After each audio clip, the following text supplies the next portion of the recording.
wake, hear the birds and see the sun. Side by side our fears are done. All the good times just begun.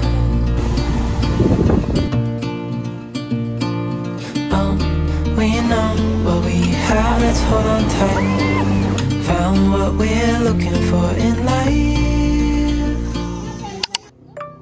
Hey Youngs, it's me, Yana, and welcome back with another vlog!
After almost 5 hours na biyahe nga, ay finally nakarating na nga kami dito sa city of Sipalay. And nag-stopover nga kami dito sa boulevard or beachfront nga kung tawagin nila. And bumili na rin ng mga kakailanganin namin sa pagluluto namin doon sa resort mismo. And para makapag-picture-picture na din. Pero maganda yung sa yellow na yellow. Parang touch. Hindi pa na, hindi siya linis. Tapos puro bata, tapos puro shell. Saan? And bago pa nga kami makarating dun sa resort na pagsistihan niya namin, ay pinara nga kami ni ate dyan dahil may environmental fee nga sila, and that's 100 pesos per person, and meron silang 50% discount for all the non-resident, domestic tourist, PWD, senior citizen, and students. After 100 years, nakarating na nga kami dito sa resort na pagsistihan namin, and this is what it looks like.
And that's what our room looks like, and nagustuhan ko nga rin to since it is a loft type kind of a room, and ang daming ang mattress dun sa taas, which is perfect sa amin kasi ang dami namin. And it has also 3 beds dito sa baba. Meron na rin silang 1 TV, 1 refrigerator, and 2 aircon na rin. And in fairness, ang linis din ng CR nila. Nagpahinga nga lang kami saglit dyan, and sila mama naman at mga tito ko ay inasikaso na rin. Ito mga pinamili nila kanina nung nag-stop over kami doon sa beachfront. Since hindi pa nga kami nakapag-lunch lahat, though nag-stop over naman kami sa mga fast food na nadadaanan namin para mag-CR and bumili na rin kami ng mga pagkain. Since naluto na nga ang lahat, it's time naman para kami makapag-lunch na. Hindi ko na rin pala nakuna ng mga video ang mga pagkain dahil ginutom na tayo. And after nga namin kumain dyan, ay pumunta nga kami dito sa gilid ng dagat para naman masulit namin ang pagpunta namin dito. Since hindi nga maganda ang panahon at parang uulan na naman nga ng malakas. And nag-aalala nga dyan si Tito kung nalakban namin yung room bago kami umalis doon. At baka wala na kami maabutang mga gamit. Meron nga din kami ditong nakitang blue starfish and syempre hindi na rin namin pinalampas na mag-picture-picture kasama ng mga pinsan ko at ng mga tita-tito ko. Hindi nga talaga maganda ang panahon and mga oras na nga yan ay sobrang itim na nga ng mga ulap and naabutan nga kami ng malakas na ulan kaya minabuti nga namin sumilong na lang muna dito sa malapit na cottage. Sobrang lakas nga ng ulan pero ganun pa man ay hindi talaga pinalampas ng pamangkin at anak ng cousin ko ang paliligo sa ulan at sobrang nag-enjoy nga din sila dyan.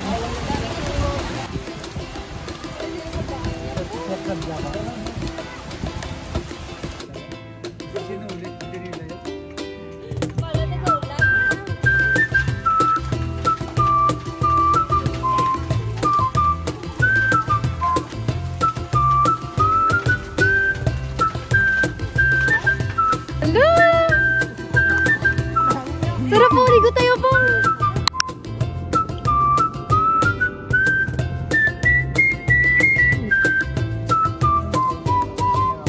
Hello? Ano yan?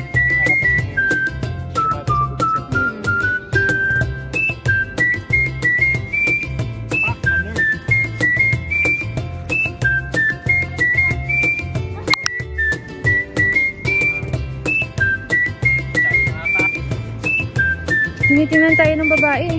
Tingnan kayo.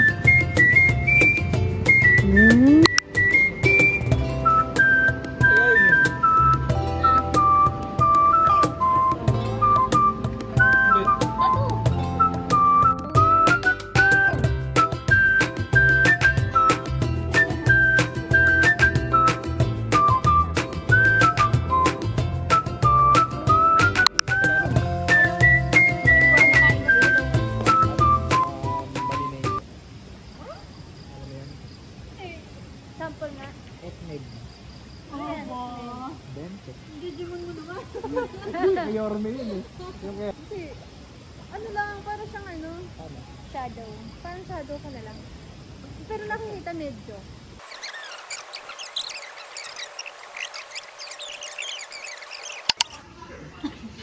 Diba? Cute ba?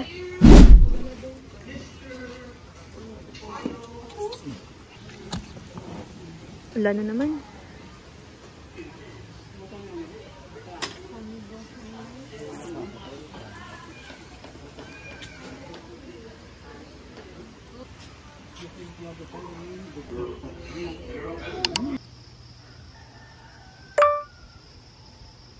The next morning nga ay maaga akong nagising and I got a chance na mag-video sa paligid ng resort na to nang walang mga tao and inaya ko na rin si Papa na maglakad sa gilid ng dagat.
Tumila na nga rin yung ulan ng mga time na yan, kaya nga after namin mag-almusal ay naligo na nga muna kami dito sa dagat. Ngayong araw din pala yung check-out time namin, which is 12 PM, pero mas minabuti nga namin mag-early check-out ng 10 AM since malayo pa nga yung babiyahiin namin, and maghahanap pa kami ng makakainan namin for lunch dahil ngayong araw nga ay birthday rin ni Tita Olga, yung asawa ng tito ko, kaya magsa-celebrate din kami.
Because of not sunny right now, or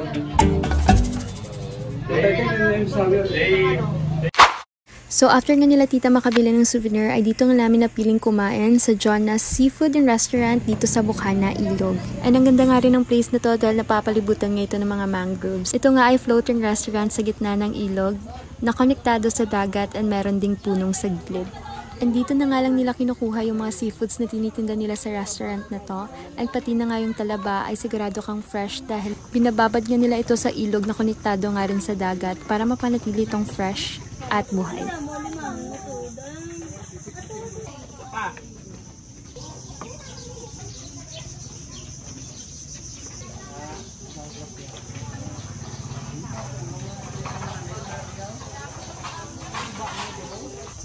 Ay, suban.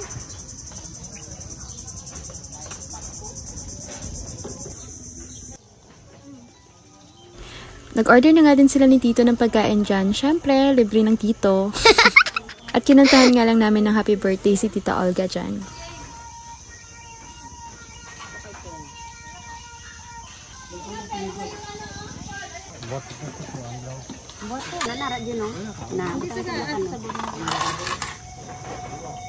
Happy birthday to you.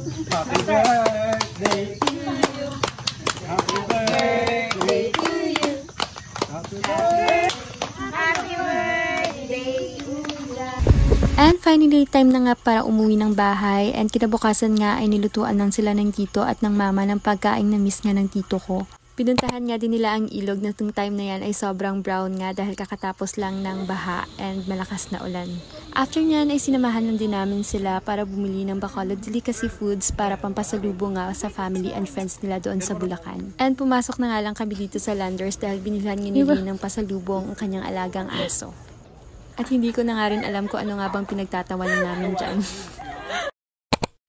The next morning is flight na nga nila pa uwing Bulacan, and before nga sila pumunta ng airport ay dumaan na muna sila dito sa Capitol Lagoon since marami pa namang oras bago ang flight nila, and sinamahan lang din sila namin ng ate ko. And nag-enjoy nga din sila sa pagpapakain ng sandamakmak na tilapia dito sa Lagoon. And it's time na nga to say bye-bye sa kanila, and masaya kami at ng buong family na nakauwi si Tito dito sa Negros kasama ang buo niyang family. Na finally na-meet din namin ng mga pinsan namin sa side nila, and ang saya lang makita silang buo at makabanding sila kahit sa sandaling oras lang. And one thing is for sure na magkikita pa kami ulit, and by that time, kami naman ang pupunta sa kanila. Thank you for watching. Diri na lang. Bye!